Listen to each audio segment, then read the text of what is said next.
Hello, this is Tamala Burleson. Welcome to my YouTube channel. Please like, comment, and subscribe, and stay blessed. Good evening. This is what I do when I get off of work. Normally my girls be done already wash the dishes, so I normally just follow up with the dinner dishes and dry them and put them up.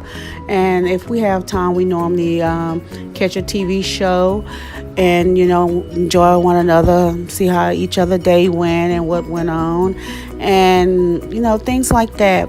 But here recently I have not been able to catch a TV show because my baby girl, I'm in the process of learning her how to drive. So normally we'll take that time and go over to the parking lot and let her do a little driving and stuff.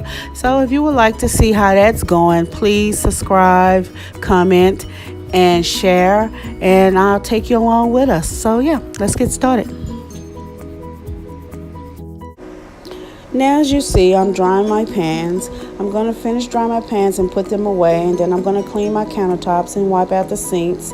And yeah, then I'm going to get ready to go over to our living area and remove the pillows from the couch, as I do every night. So if we do have time to watch a little TV, they won't be in the way. But normally we'll probably be heading out the door to go and drive.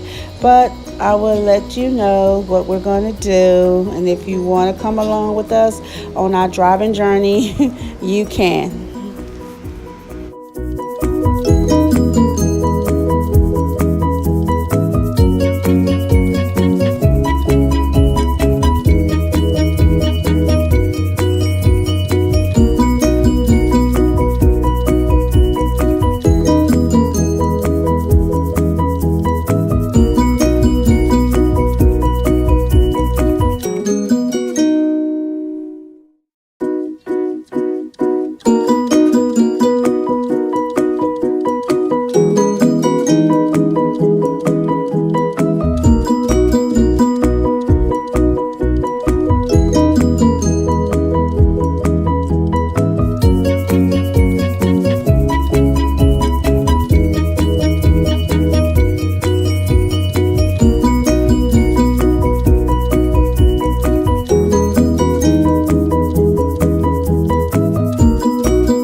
Yes, as you can see, this is how we get ready to wind down for the night. I hope you enjoyed my video. If you did, please like, subscribe, and comment below. I guess we're going to get started. We're going to go out and do our driving and then come on back. I thank all of you, and please be blessed and bless someone else. Good night.